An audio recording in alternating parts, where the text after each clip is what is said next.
Здравствуйте, дорогие друзья! Сегодня у нас 6 сентября, среда.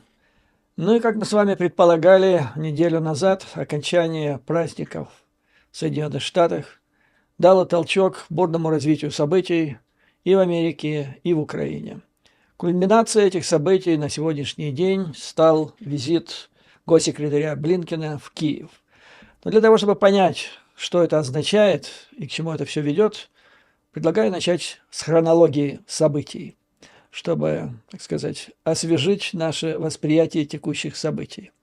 Итак, напомню, с 28 августа по 1 сентября в Вашингтоне находились представители антикоррупционной прокуратуры Украины САПО, Национального антикоррупционного бюро Украины НАБУ и Высшего антикоррупционного суда. То есть 3 органа, которые призваны бороться, так сказать, быть на острие борьбы с коррупцией в Украине, и которые, в отличие от традиционных органов правоохранительных, органов безопасности Украины, пользуются пониманием, симпатией и поддержкой Запада, скажем так. В принципе, они были и основаны для того, вернее, потому что традиционные органы, такие как Министерство внутренних дел, прокуратура, Служба безопасности Украины показали не просто свою неэффективность в борьбе с коррупцией, но и проявили себя наглядно и неоднократно как одни из источников или движущих сил этой коррупции.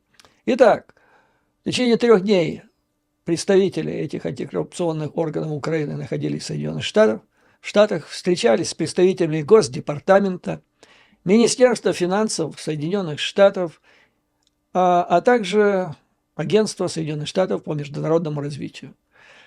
Ну, как видите, да, и Министерство юстиции. Хотелось бы особое внимание обратить на Министерство финансов, где существует финансовая разведка. Это та страшная спецслужба Украины, простите, Соединенных Штатов, которая беспокоит многих коррупционеров во многих странах мира.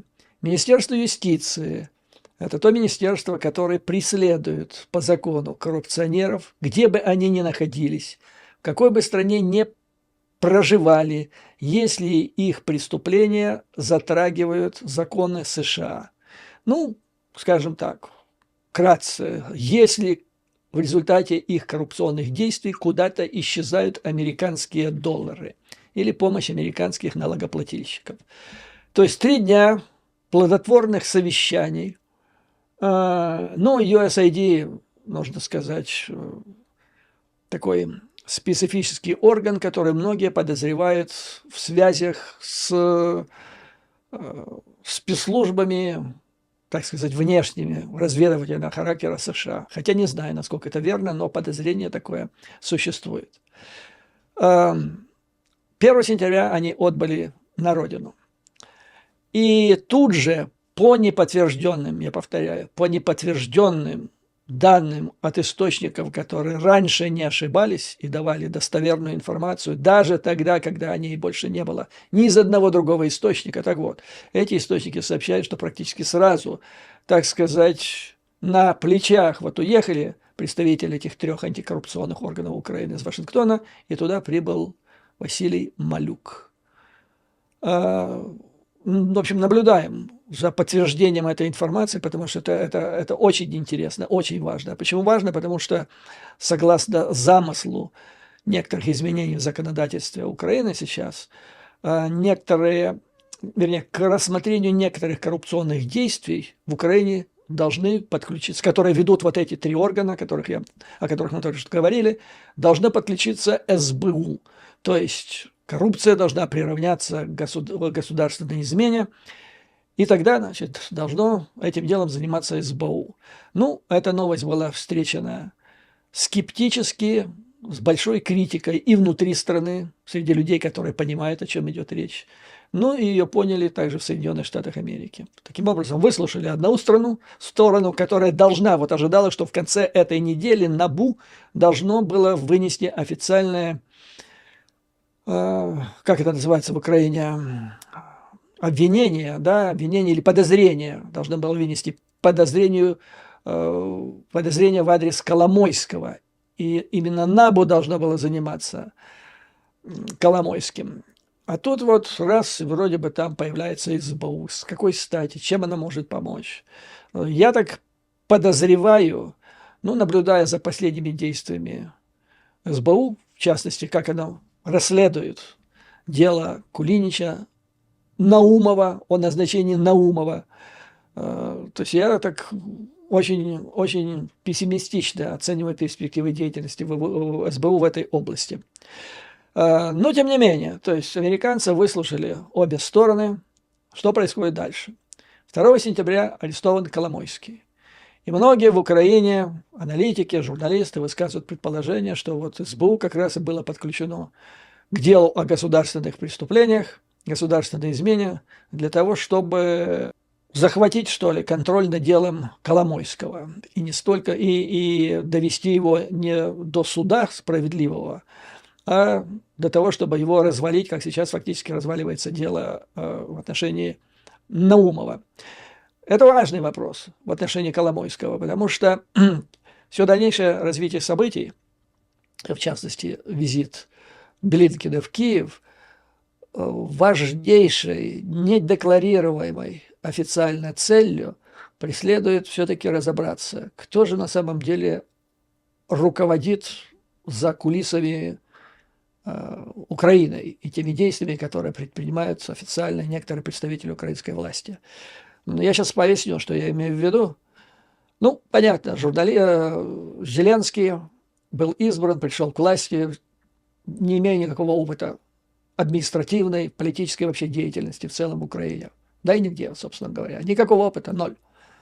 Вместо этого страной начал руководить незаконно, кстати, как мы это с вами знаем, Ермак. Ну, хорошо, допустим, Ермак, почему он, так, объяснение, Ермак знает, как руководить. Вопрос, откуда он это знает? У Ермака-то откуда этот опыт-то взялся? Мы с вами неоднократно обсуждали его бэкграунд. Руководил сетью ларьков пивных, сигаретных в Киеве. Был еще юристом магазином, который бутик, там у него бутики в этом магазине были. Женское белье продавалось. Ну, хороший магазин, говорят, процветающий, но не повод для того, чтобы приобрести огромные знания, необходимые для управления внутренней и внешней политикой Украины. В течение 8 лет был внештатным советником члена организованной преступной группировки по совместительству депутата Думы, борца, повторяю, борца, это, по-моему, главное, что в нем было, я имею в виду Эльбруса Тадеева. Вряд ли кто-нибудь сейчас, граждан Украины, запомнит или вспомнит какие-нибудь значимые акции депутата Тадеева, когда он занимал место в Верховной Раде страны.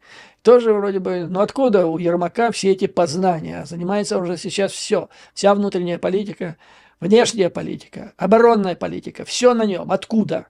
И мне кажется, я догадываюсь, откуда. То есть все началось с Амана, а потом он был на связи, на регулярной, официальной, а ничего в разведке нет более надежного прикрытия разведывательной деятельности, чем официальное прикрытие. У него было официальное прикрытие, представитель Украины по контактам, по урегулированию, по минским договоренностям. И у него на проводе постоянно был Козак, представитель, значит, Кремля. И последние полгода, накануне агрессии России против Украины, когда американцы предупреждали Украину о неминуемой агрессии, представители Украины, включая президента, были совершенно спокойны. Почему? Да потому что слушали-то не Вашингтон, слушали Москву через Козака. Козак посылал соответствующие, значит, указания, информацию Ермаку, Ермак передавал это украинскому Зеленскому, и все нормально было. Люди расслабленно строили дороги.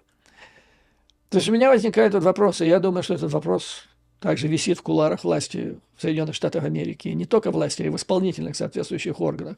Кто же руководит, кто подсказывает, кто дергает за ниточки? Не Москва ли это? И я думаю, что фигура господина Коломойского, она могла бы ответить на многие вопросы из этой колоды. Почему Коломойский? Потому что он известен очень тесными и, я бы сказал, нетрадиционными контактами с Москвой. Характер этих контактов менялся в зависимости от того, как менялся статус дела в отношении Коломойского в Соединенных Штатах Америки. Я помню, в 2019 году, дело было то ли осенью, то ли в начале зимы, я собирался в Киев, и здесь слышу, в Соединенных Штатах тогда расследовалось полным ходом гражданское дело в отношении беспрецедентов в истории США, отмывания денег на сотни миллионов долларов, где главным был господин Коломойский.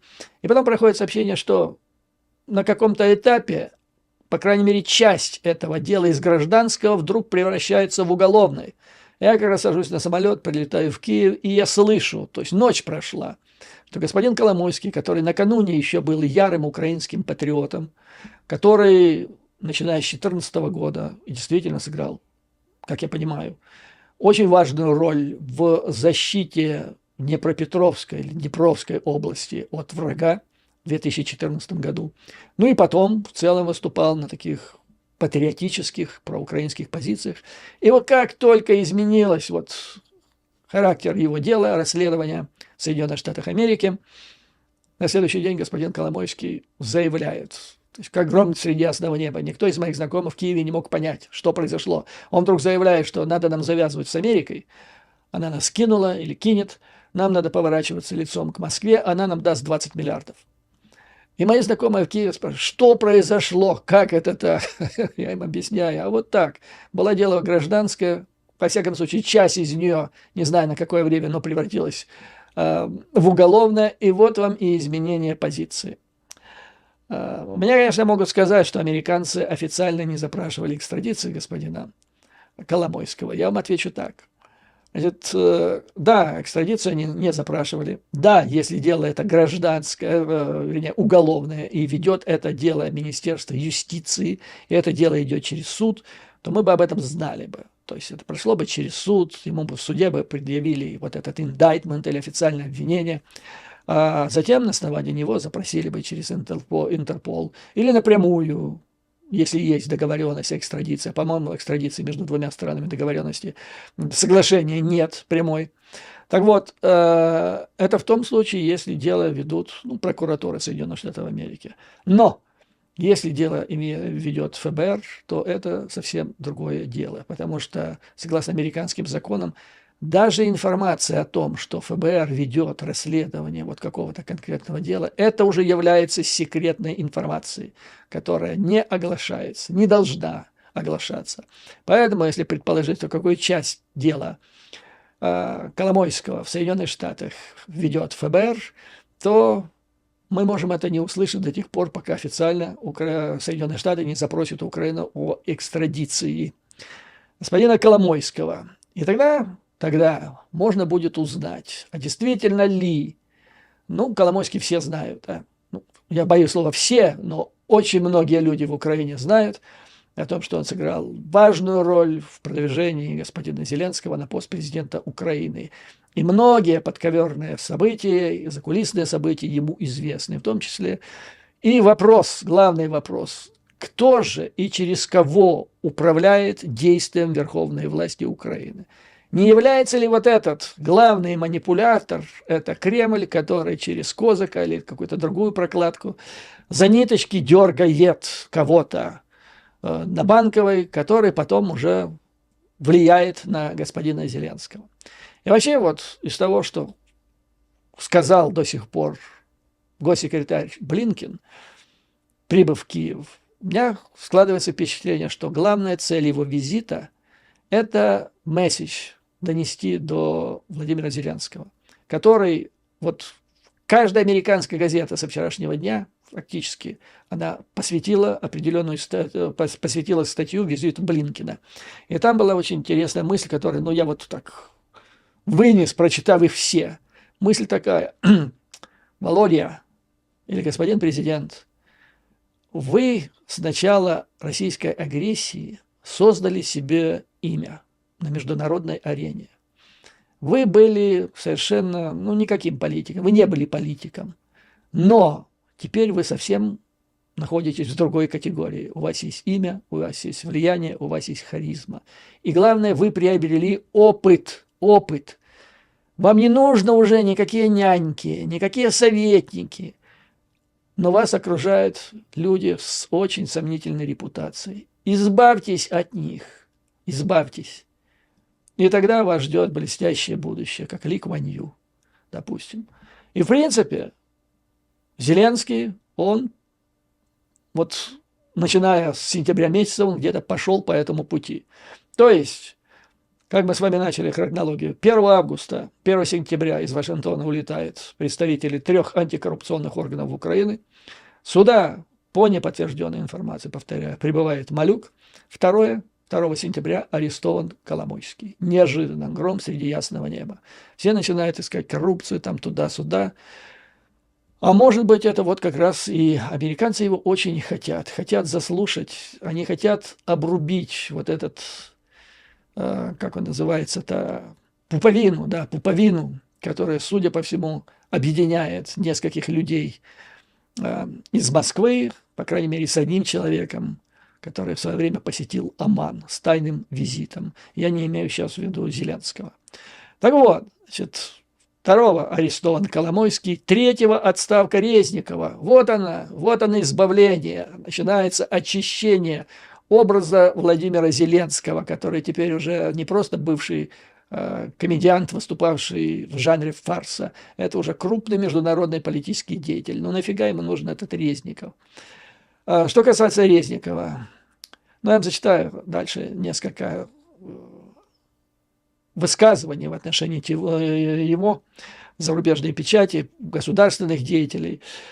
Меня больше всего поразило, что когда он уходил, объявили там, о его отставке, и он выходил из зала заседаний Верховной Рады, многие депутаты встали и проводили его аплодисментами. Я был в шоке. То есть главная мысль, когда я вот смотрел это все, у меня было, что эти за люди, кто эти люди? Такое впечатление, что они живут в параллельной реальности. То есть они как бы не понимают, что происходит и в чем они участвуют. А я вам скажу, что участвуют. Вот по результатам визита представителей 3 ведомств Украины по борьбе с коррупцией, Госдепартамент сделал заявление. Активные решительные действия правительства Украины, а также, внимание, независимых антикоррупционных институтов, а также бдительность гражданского общества и средств массовой информации – это мы с вами, господа. Это мы с вами, вы гражданское общество, а я средства массовой информации. По-прежнему важны для противодействия коррупции, обеспечения прозрачности государственных закупок, укрепления доверия инвесторов и привлечения к ответственности лиц, занимающих ответственные посты в обществе. Это то, о чем я вам толдычу уже многие месяцы, а некоторые непонимающие зрители мне до сих пор пишут, что война идет, как вы можете, нам перестанут там помогать. То есть надо молчать, пусть ворует дальше, не раскачивайте лодку, потому что трудно воровать, когда она качается на волнах. Нет, видите, мы с вами действуем, мы с вами на одной ноте с Госдепартаментом Соединенных Штатов Америки и Тони Блинкеном. Кстати, газета «Вашингтон-Пост», самая приближенная к администрации Байдена газета США, которая писала о визите Блинкена, она представила его как самого доверительного лица президента Байдена, который пользуется самым большим доверием. Не кто-либо другой, не Салливан, там, не еще там Джон Доу, именно Блинкен. И второе, самый большой друг Украины в американском руководстве, который, первое, всегда выступал за предоставление ей помощи как можно больше. И не просто там призывал, а способствовал ее предоставлению не только со стороны США, но сколотили целую группу «Рамштайн» для этого, в чем он сыграл немаловажную роль. Вот. Ну и ближайшая его задача сейчас – обеспечить принятие закона на пакета помощи очередного Украине на 24 миллиарда долларов, который нужен позарез, потому что деньги, которые были выделены раньше, они иссякают. Ну вот. То есть вот вам и отставка Резникова. Дальше, в этот же день, вот буквально за 15 минут до начала записи, узнаю, якобы подали в отставку замминистра обороны Шевченко, Дейнега, Гаврилов. Дейнега потом, правда, опять-таки, то, что говорит, слышно, официальных подтверждений нет. Дейнега якобы сказал, что никакого заявления не делал.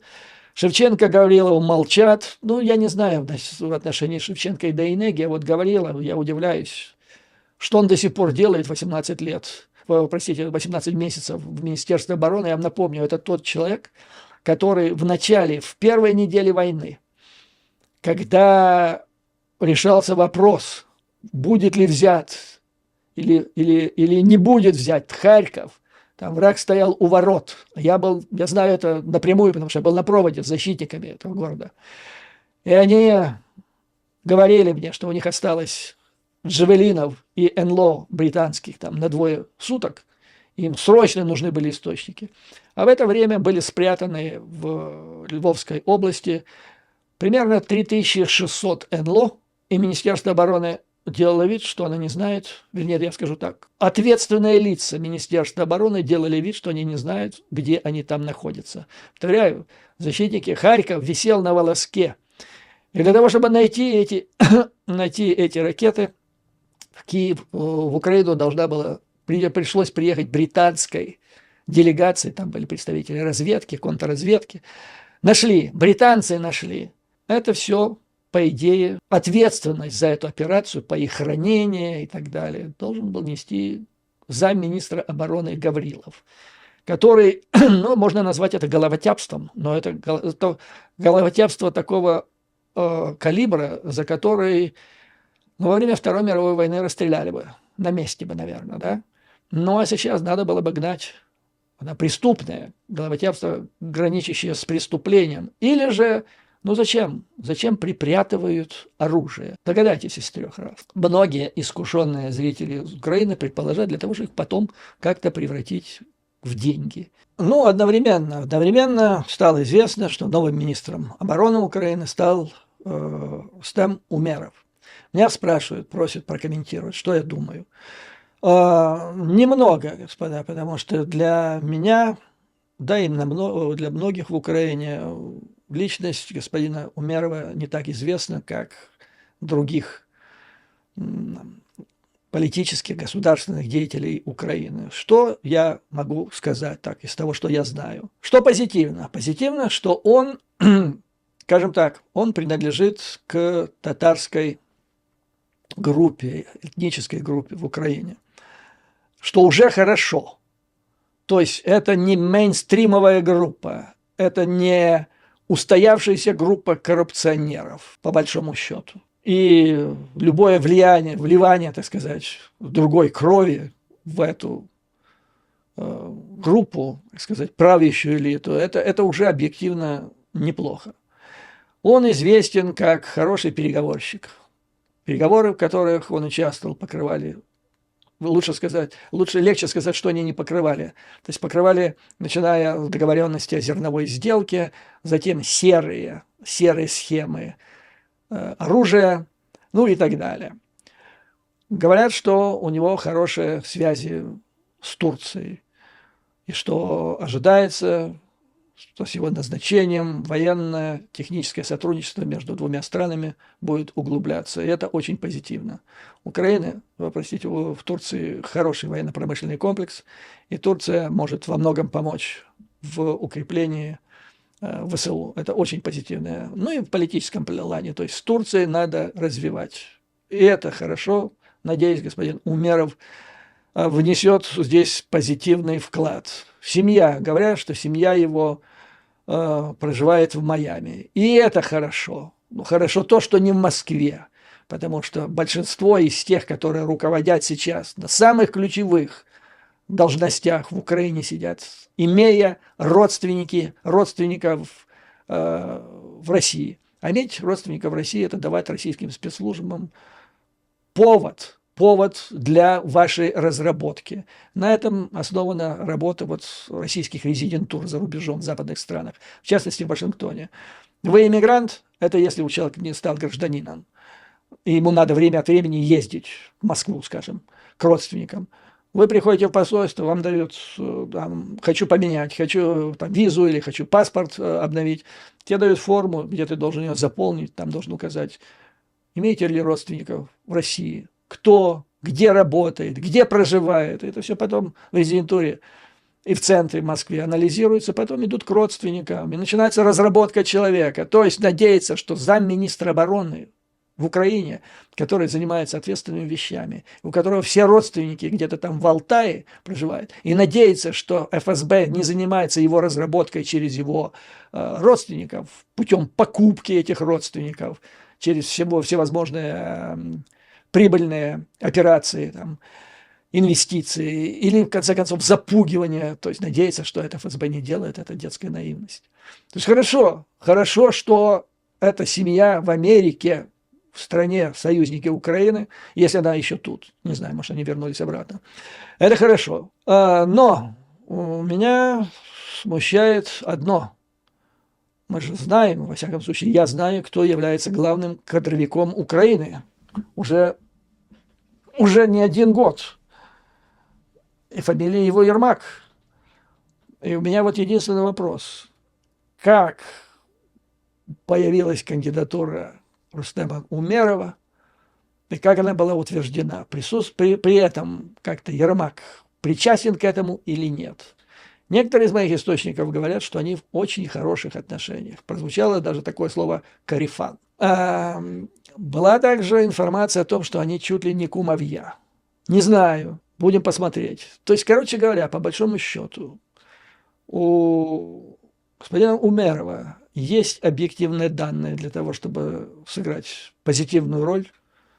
Наконец-то в этом многострадальном ведомстве под названием Министерство обороны Украины.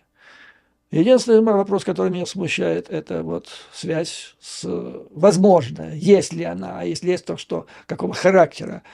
Говорят, они еще, у них есть какие-то очень общие, скажем так, непрофессиональные интересы, скажем так.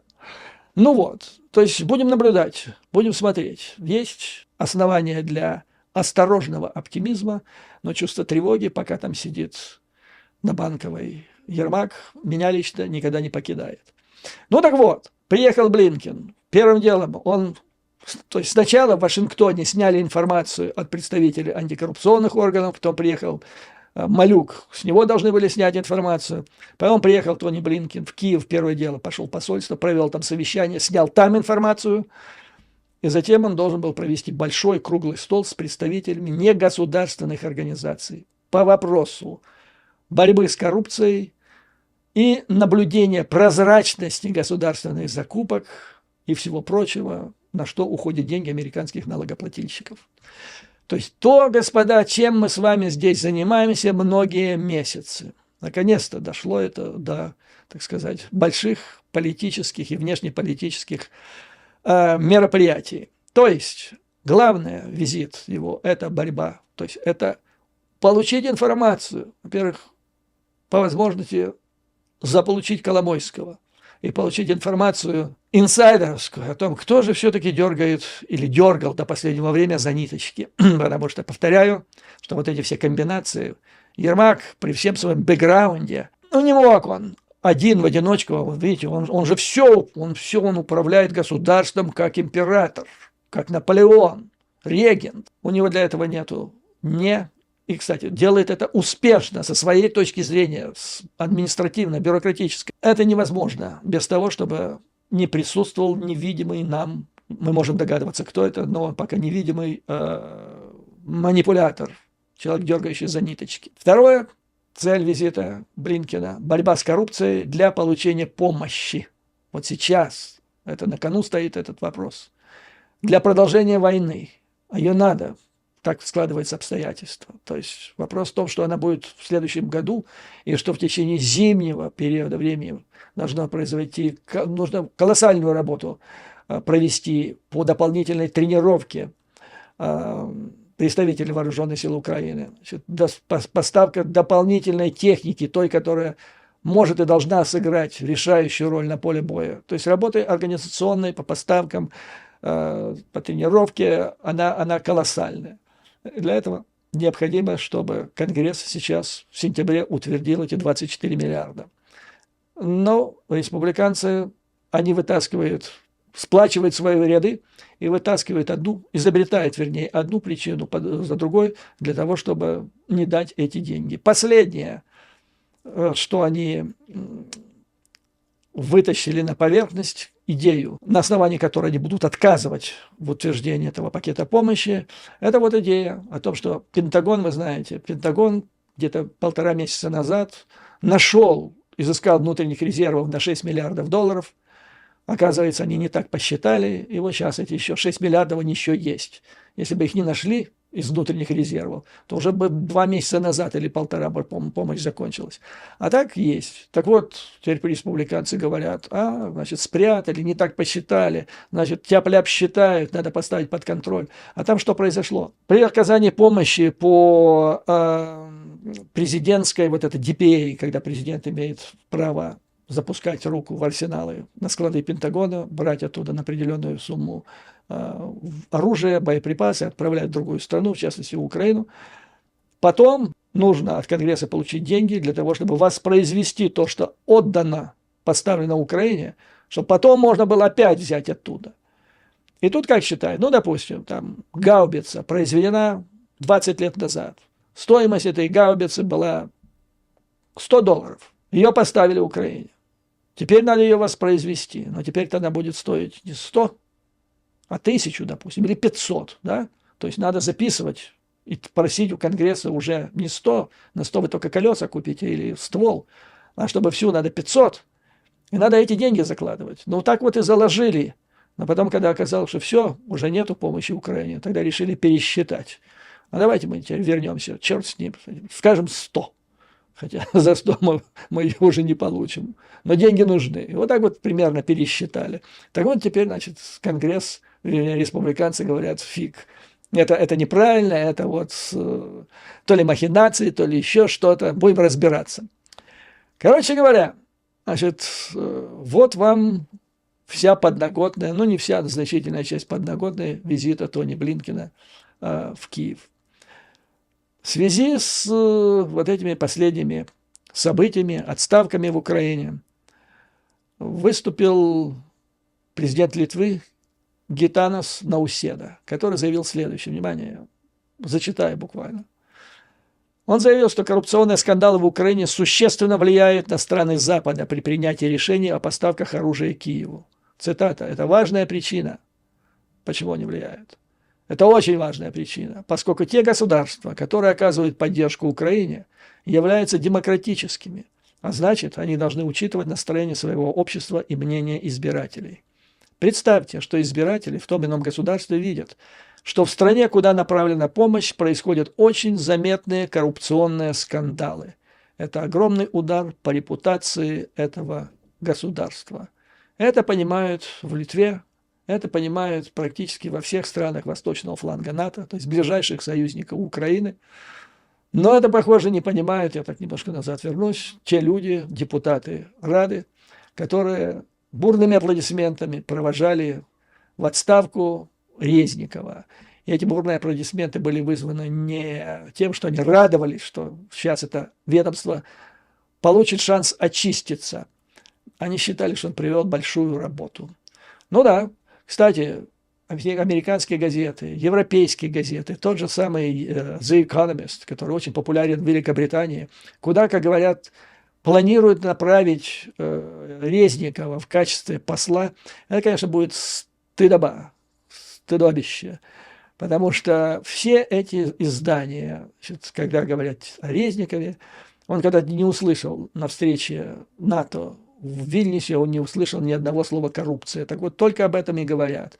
Говорят и о яйцах за 17, говорят о куртках летне-зимних, которые по фактурным документам в Турции стоят где-то 25-26 долларов, а Украина по украинским документам заплатила, как пишут иностранные СМИ, в частности Economist, заплатила где-то $85, там чуть ли не в 3 раза.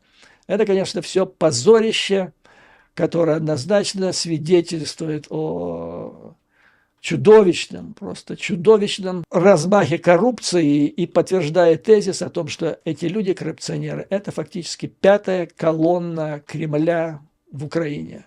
Вот фактически об этом сказал президент Науседа. Ну, те люди, которые раздувают эти скандалы, вернее, не раздувают, а совершают эти действия, они влияют на общественное мнение избирателей других западных стран, которые оказывают или должны оказать помощь Украине. А избиратели влияют на политиков. А политики, вот сейчас я перейду к последней части сегодняшнего выступления, представлю вам еще раз. Политика по имени Марджори Тейлор Грин, трампистка, неоднократно ее упоминал, которая вот сейчас должна развернуть бешеную кампанию с тем, чтобы не утвердить 24 миллиарда в помощи Украине. Так вот, как пишет журнал Newsweek, она стала любимицей российских государственных СМИ, поскольку отражает некоторые взгляды Кремля на войну в Украине. Согласно статье Newsweek, она неоднократно появлялась на государственном российском телевидении в публикациях государственных СМИ в связи со своими высказываниями по поводу российской агрессии в Украине. Она часто призывала к прекращению американской помощи Украине, утверждала, что Украина спровоцировала российское вторжение, заключив союз с Западом. Она также заявила, что США лгут о войне, не США, а администрация Байдена, и что в конечном итоге Украина не сможет ее выиграть.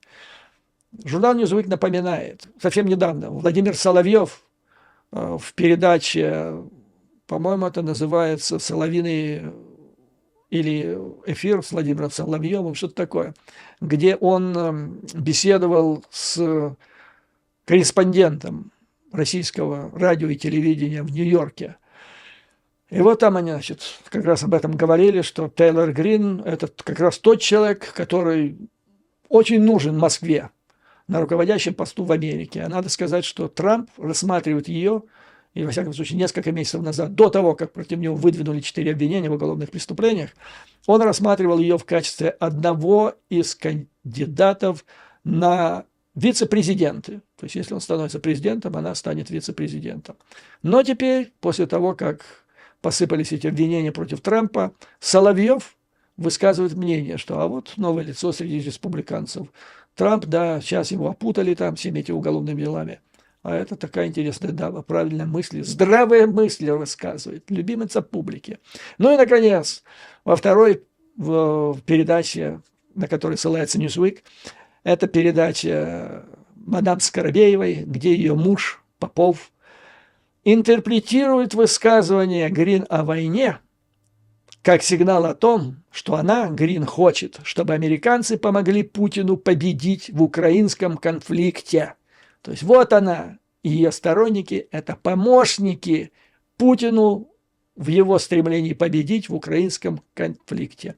Это то, о чем я вам говорил, опять-таки, вот месяцы уже, в течение месяцев, сколько продолжается наша информационная, не только война, агрессия России против Украины, но и наша информационная война с врагом. А я говорил, что трамписты и запутинцы, то есть вата, как ни крути, можно вот так вот все это переворачивать, заниматься словесной эквилибристикой, но что касается Украины, то трамписты и запутинцы, они в одной лодке. И в конечном итоге они работают на Путина, что бы они об этом ни говорили.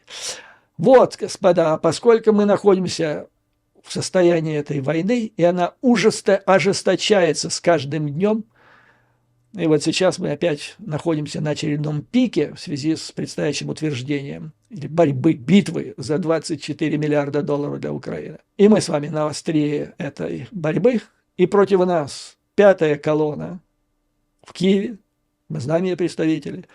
Это представители трампистов, самых ярых в Соединенных Штатах Америки, которые, как говорит Newsweek, и как говорят на передаче Скоробеевой, помогают Путину победить в украинском так называемом конфликте. Поэтому призываю вас, я часто забываю это делать, сегодня вспомнил, призываю вас поддерживать канал, ставьте лайки, дабы информация с этого канала могла распространяться как можно шире. Нужно пробить пробить вот эту стену, которую они возводят из ваты, из троллей, личинок, троллеферм. Нужно пробить ее и добиться победы также и на информационном фланге. Поэтому в заключение, как обычно, слава Украине и вооруженным силам. Враг будет разбит, победа будет за нами. Вам, дорогие друзья, как обычно, выдержки, мужества и твердой веры в нашу неизбежную победу. До новых скорых встреч!